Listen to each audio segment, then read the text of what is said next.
మన ప్రాతకాల ప్రార్థన ప్రారంభించుకుందాం. ప్రియులరా, ప్రార్థన చేసుకుందాం. ధవలవర్ణుడా, రత్నవర్ణుడా, 10,000 అతికాంక్షణీయుడా యేసయ్య, మీకే స్తుతులు స్తోత్రాలు వందనార్చించుకుంటున్నాడు. ఆయన దేవా, ఈ శ్రేష్టమైన సమయం మీరు మాకు అనుగ్రహించిన విధానం అంతటి కొరకు స్తోత్రాలు చేయించుకుంటున్నాం. ఆయన మా కొరకు దీవించండి, ఆశీర్వదించండి. మా స్తుతుల మీద మీరు ఆశీర్వాదం మనం ప్రార్థన చేస్తున్నాం. వేవేల దూతల చేత నిత్యం ఆయన పొగడబడుచున్నటువంటి గొప్ప దేవా, స్తోత్రాలు వందనాలు చేయించుకుంటున్నాం. ఇదిగో ప్రభా, మేము కూడా వేకుజావని మిమ్మల్ని స్తుతించు భాగ్యం మీరు మాకు అనుగ్రహిస్తున్న విధానం అంతటి కొరకు స్తోత్రాలు.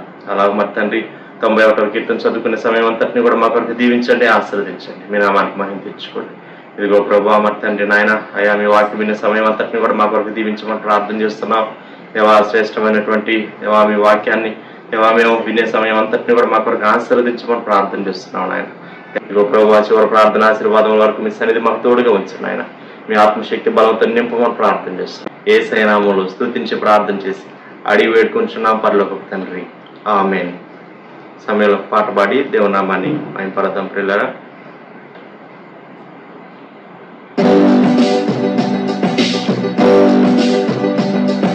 సుమధుర స్వరముల గానాలతో వేలాది దూతల గణములతో కొనియాడబడుచున్న నా యేసయ్యా, నీకేన ఆరాధన. సుమధుర స్వరముల గానాలతో వేలాది దూతల గణములతో కొనియాడబడుచున్న నా యేసయ్యా, నీకేన ఆరాధన. మహానందమే నాలో పరవశమే, నిన్ను స్తుతించిన ప్రతి క్షణం. మహానందమే నాలో పరవశమే, నిన్ను స్తుతించిన ప్రతి క్షణం. సుమధుర స్వరముల గానాలతో వేలాది దూతల గణములతో కొనియాడబడుచున్న నా యేసయ్యా, నీకేన ఆరాధన. ఎడారి త్రోవలో నే నడచినాం, ఎరుగని మార్గంలో నన్ను నడిపినాం. నా ముందు నడచిన జయ వీరుడా, నా విజయ సంకేతమా. ఎడారి త్రోవలో నే నడచినాం, ఎరుగని మార్గంలో నన్ను నడిపినాం.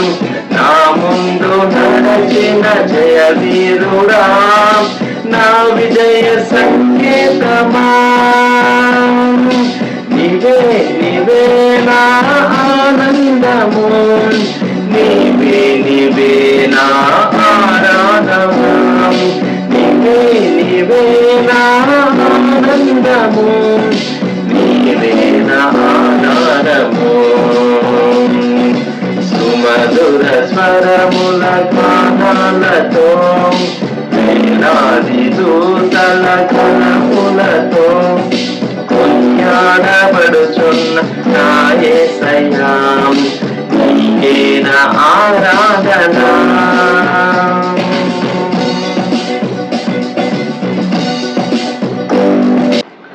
ప్రకారంగా 91వ కీర్తన చదువుకుందాం. ప్రియులారా, మహోన్నతుని చాటున నివసించువాడే సర్వశక్తి నీడను విశ్రమించువాడు. ఆయనే నాకు ఆశ్రయము, నా కోట, నేను నమ్ముకును నా దేవుడని నేను యెహోవాని గురించి చెప్పుచున్నాను.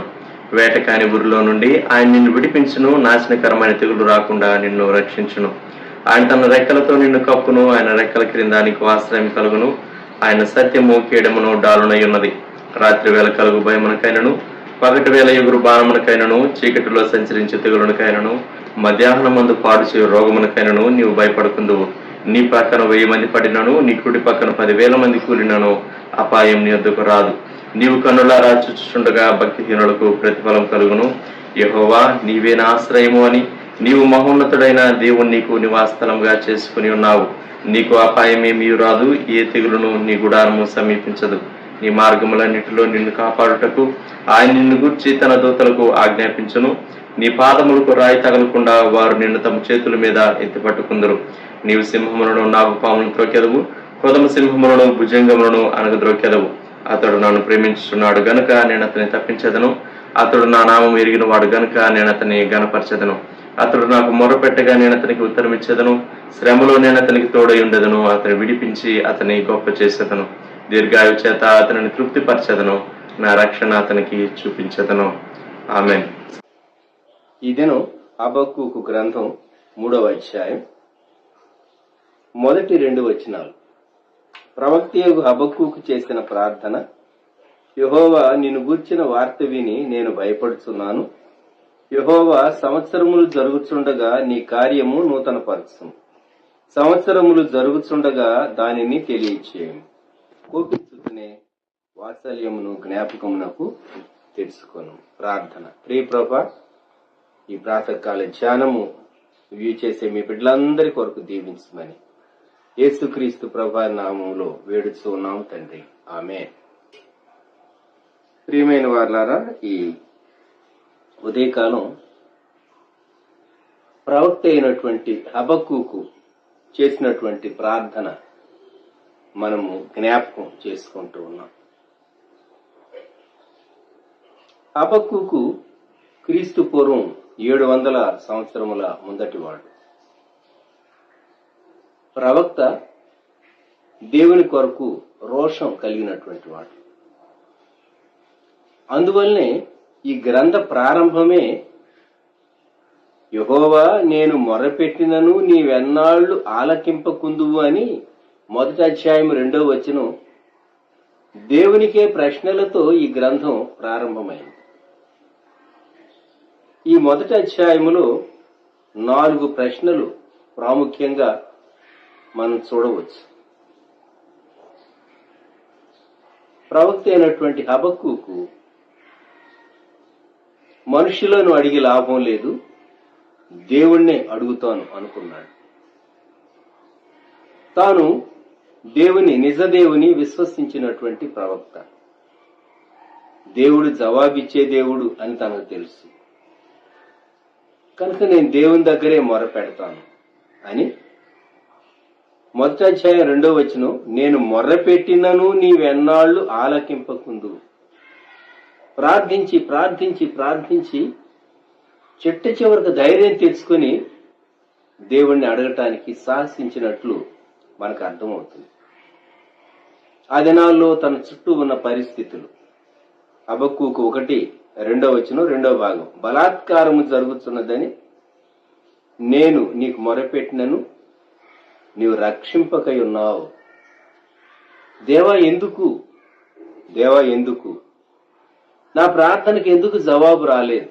మనలో చాలా మందికి ఒక ప్రశ్న ఉంటుంది. నేను ఎంతో ప్రార్థించాను, నాకు జవాబు రాలేదేమి? నిజమే, మనం ఎంత ప్రార్థించినా దేవుడు తన సమయంలో జవాబిస్తాడు. మనం అడిగిన వెంటనే కొన్ని మార్లు దేవుడు జవాబు ఇవ్వకపోవచ్చు. హబక్కూకు 1:3 ఇంకొక ప్రశ్న వేశాడు దేవునికి. నన్నెందుకు దోషము చూడనిచ్చుచున్నావు? బాధ నీవేళ ఊరకయే చూచుచున్నావు. దేవా, నాకు ఇష్టం లేదు, నీకు ఇష్టం లేదు. నేను చూడకూడనివి చూడవలసి వస్తూ ఉన్నాయి, అవి నీవు కూడా చూస్తూ ఉన్నావు. ఏం చూస్తూ ఉన్నారు? ఎక్కడ చూచినను నాశనమును బలాత్కారమును అగుపడుచున్నవి, జగడమును కలహమును రేగుచున్నవి. ఈ దినాల్లో మనం ప్రపంచంలో చెలరేగుతున్నటువంటి యుద్ధం మనకు తెలుసు. ప్రపంచంలో అల్లకల్లోల పరిస్థితులు ఉంటూ ఉన్నాయి.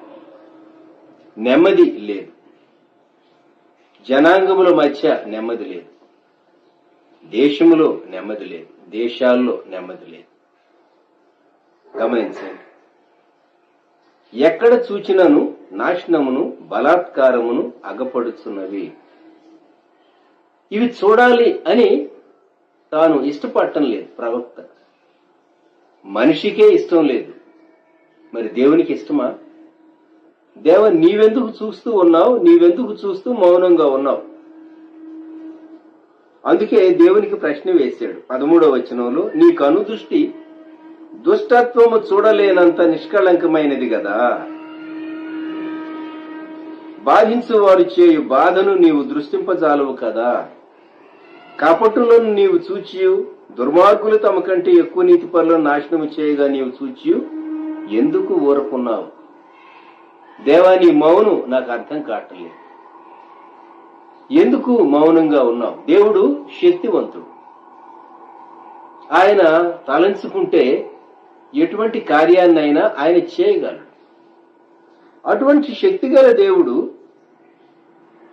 దుర్మార్గులు వారికంటే మంచి వారిని, నీతిపరులను అని వ్రాయబడింది, ఎక్కువ నీతిపరులను నాశనం చేస్తూ ఉంటే దేవుడు మౌనంగా ఉన్నాడు. దేవుని మౌనాన్ని ఎలా అర్థం చేసుకోవాలి? ఇది తన ప్రశ్న. దేవుని మౌనాన్ని ఎలా అర్థం చేసుకోవాలి? ఆ మొదటి అధ్యాయము చివరి వచనం వచ్చేసరికి 17వ వచనంలో, వాడు ఎల్లప్పుడూ తన వల్లో నుండి దిమ్మరించుచు ఉండవలన, ఎప్పటికీ మానకుండా వాడు జనములను హతము చేయొచ్చుండవలన. మానవ జాతికి వ్యతిరేకంగా ఇదంతా రేపేటటువంటి శక్తి సాతాను చేసేటటువంటి ప్రయత్నం అర్థమైపోయింది ప్రవక్త. దేవా, ఈ వధ ఇంకెన్నాళ్ళు, ఈ సమస్యలు ఇంకెన్నాళ్ళు అని తాను దేవుని ప్రశ్న వేశాడు.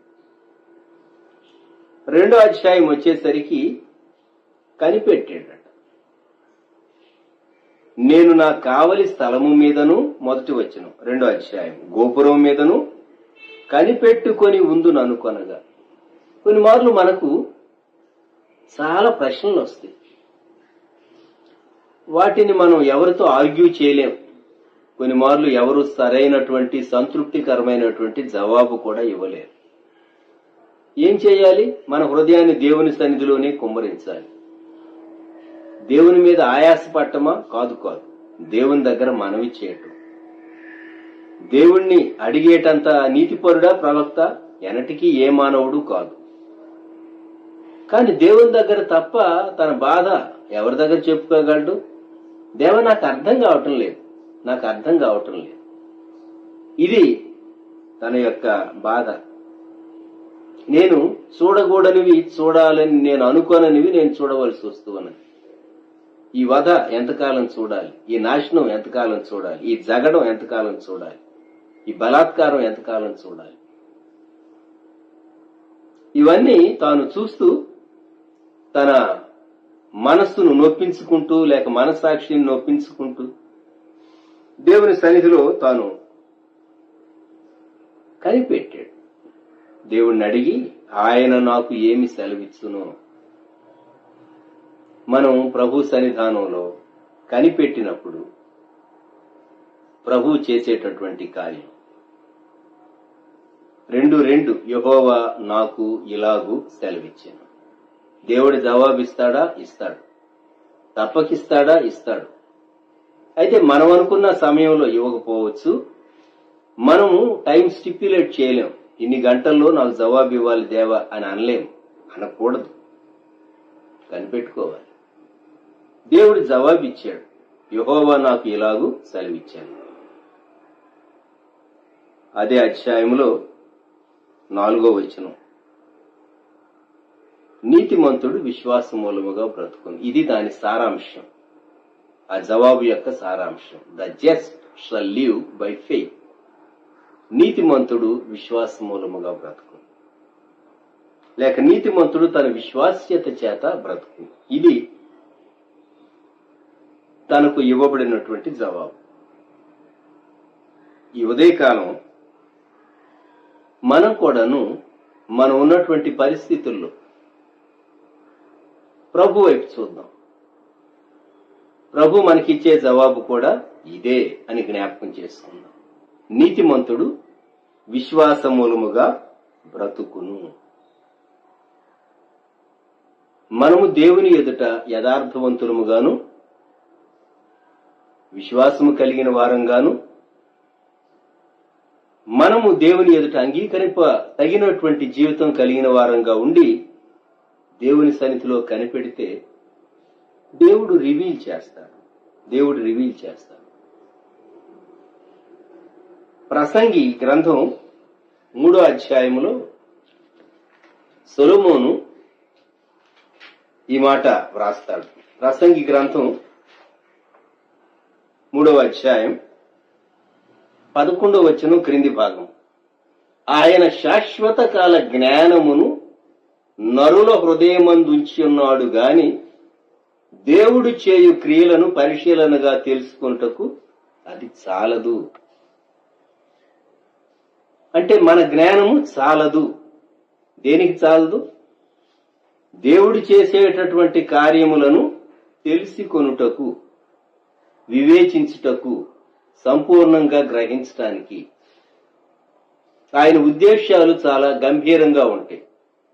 మనం కొంత మటుకు చూడగలం, కొంత మటుకు ఆలోచించగలం, కొంత మటుకు పని చేయగలం.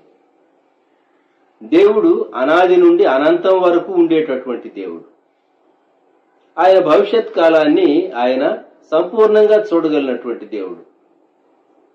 కాబట్టి ఆయన చేసేటటువంటి కార్యాలు ఆయన కోణములో మనం అర్థం చేసుకోవాలి అంటే తన జ్ఞానాన్ని వ్యక్తుల హృదయాల్లో ఆయన ఉంచాడు గాని శాశ్వత కాల జ్ఞానం అది చాలదు అని సొలొమోను అంటూ ఉన్నాడు.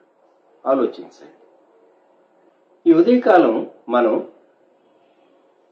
దేవుడు తన జ్ఞానాన్ని, జ్ఞానముతో కూడిన ప్రత్యక్షతను కూడా మనకివ్వాలి అని కోరుకుందాం.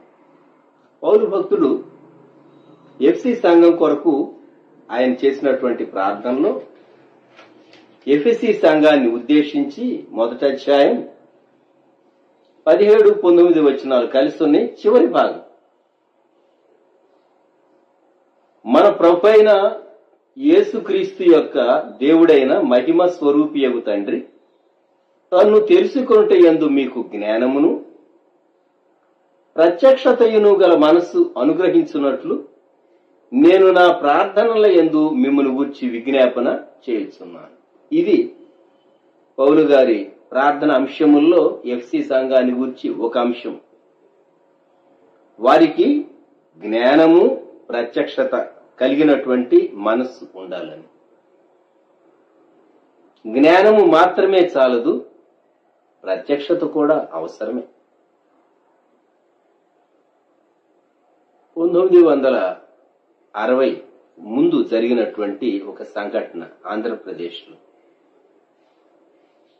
ఒక యవనస్తుడు దేవుని సేవ కొరకు సమర్పించుకొని ఒక దైవజనుడితో కలిసి పరిచర్య చేస్తూ ఉన్నాడు. ఆ దైవజనుడు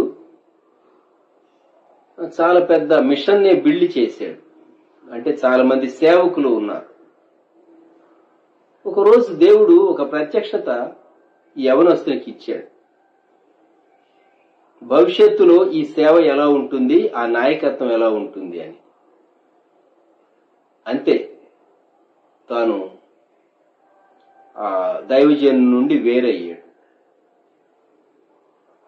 తనతో ఉన్నటువంటి మిగిలిన సేవకులు ఆయన ప్రశ్నించారు, నీవెందుకు వేరయ్యావు అని అడిగితే, నాకు దేవుడు చూపించాడు కొన్ని విషయాలు, వాటిని బట్టి నేను వారి నాయకత్వం క్రింద కలిసి పనిచేయటం అది క్షేమకరం కాదనే తీర్మానంకి వచ్చాను అని చెప్పినప్పుడు మిగిలిన వారు ఇతనికి కలిగినటువంటి ఆ ప్రత్యక్షతను నమ్మలేదు, దూషించారు.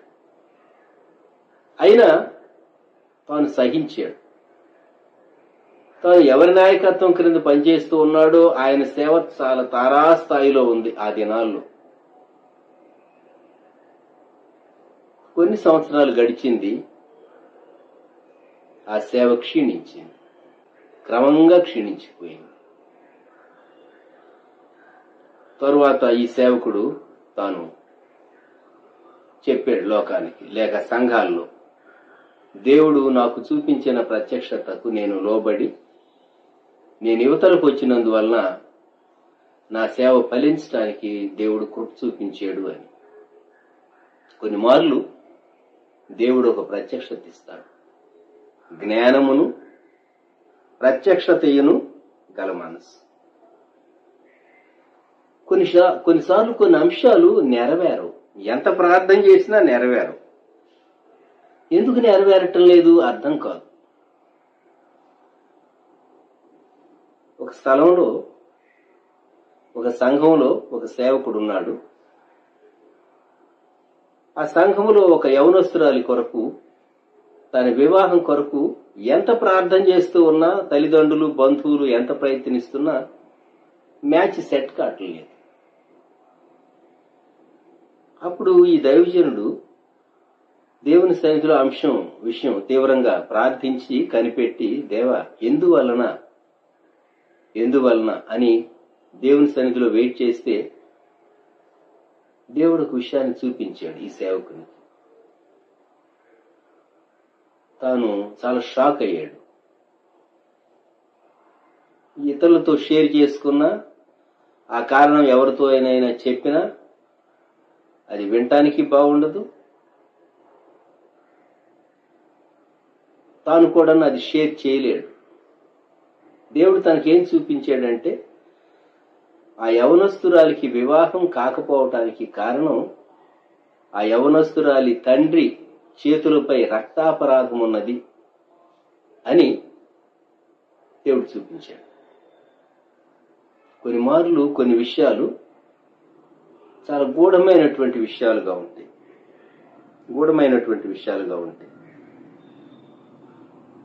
అందుకే మనం అక్కడ ప్రిన్సిపల్ ఏంటి అనేది మాత్రమే తెలుసుకుంటాం. అంతేగాని ఎవరినో విమర్శించడానికి, లేకుంటే ఎవరిని గురించి ఏదో మాట్లాడటానికి కాదు. కొన్ని విషయాలు దేవుని సన్నిధిలో ఎంతో వేచి ఉంటే గాని ప్రత్యక్షత దేవుడిచ్చి, జ్ఞానమును ప్రత్యక్షత గల మనసు. కొన్ని విషయాలు దేవుడు రివీల్ చేయడు. హబక్కూకుకు దేవుడు రివీల్ చేశాడు. ఏమని అంటే, నీతిమంతుడు విశ్వాస మూలముగా బ్రతుకును. హబక్కూకు తాను ప్రార్థన చేయటం ప్రారంభించాడు. ఏమని? దేవా, సంవత్సరములు జరుగుతూ ఉండగా నీ కార్యము నూతనపరచుము. క్రింద సంవత్సరములు జరుగుతుండగా దానిని తెలియచేయము. 1 దేవుడు తెలియపరచాలి, 2 నూతనపరచాలి. గమనించండి,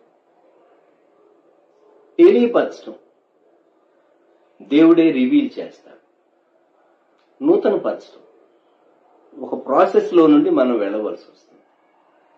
ఆరోగ్య విషయంలో కూడా ఎప్పటికప్పుడు మనం నూతనపరచబడుతూ ఉంటాం. ప్రకృతిని దేవుడు నూతనపరుస్తూ ఉంటాడు. దేవుని హస్తము యొక్క కార్యము ప్రకృతిలో మనకు కనబడుతుంది. మనం ఆ కోణంలో ఈ వాక్యాన్ని ధ్యానం చేయటం లేదు. వ్యక్తిగతంగా మన కొరకు, మనలో దేవుని కార్యాన్ని గూర్చి మనం జ్ఞాపకం చేసుకుంటున్నాం. దేవుడు రక్షణ కార్యం మనలో చేస్తాడు. రక్షణ కార్యం మనలో జరిగించినటువంటి దేవుడు మనల్ని స్థిరపరచాలి అంటే నూతనపరుస్తూ, బలపరుస్తూ నడిపించాలి. కనుక జ్ఞానము, ప్రత్యక్షత కలిగినటువంటి మనసు మనకు అనుగ్రహించాలి. కొరింథీయులకు రాయబడిన మొదటి పత్రిక 1వ అధ్యాయం 31వ వచనంలో యేసుక్రీస్తు ప్రభు మన జ్ఞానము అని, మన పరిశుద్ధత, అలాగే ఆయన మన విమోచనం అని ఇలాగ 4 పదాలు అక్కడ వ్రాయబడినాయి. జ్ఞానము అని వాడబడి, జ్ఞానము ప్రభు అయినటువంటి యేసుక్రీస్తే తన వాక్యము ద్వారా మనకు రివీల్ చేయబడేటటువంటి గొప్ప రక్షకుడుగా ఉంటూ ఉన్నాడు. మనము ప్రభువును చూడటం నేర్చుకోవాలి. దేవుని వాక్య గ్రంథం పరిశీలిస్తూ ఉండగా లోకాన్ని మనం బాగా చూస్తూ ఉన్నాం. లోకం యొక్క సమస్యలను స్టడీ చేస్తున్నాం.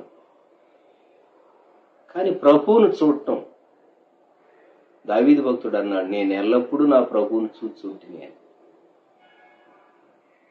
మనం మన జీవితంలో ప్రభువును చూడటం, ప్రభునందు నిలిచి ఉండటం. రెండవది, ఆయన నూతన పరచటం. ప్రకటన గ్రంథం 1వ అధ్యాయములో తన దాసులకు దేవుడు అనుగ్రహించిన ప్రత్యక్షత అని వ్రాయబడిన మాట మనం చదువుతాం. 1వ అధ్యాయం 1వ వచనంలో ఆయన తన దూత ద్వారా వర్తమానం పంపి తన దాసుడైన యోహానుకు వాటిని సూచించాడు. అది ఆఖరి అధ్యాయం వచ్చేసరికి ప్రకటన గ్రంథం 22వ అధ్యాయంలో 6వ వచనం, మరియు ఆ దూత ఇలాగు నాతో చెప్పాను, ఈ మాటలు నమ్మకములను సత్యములునై ఉన్నవి.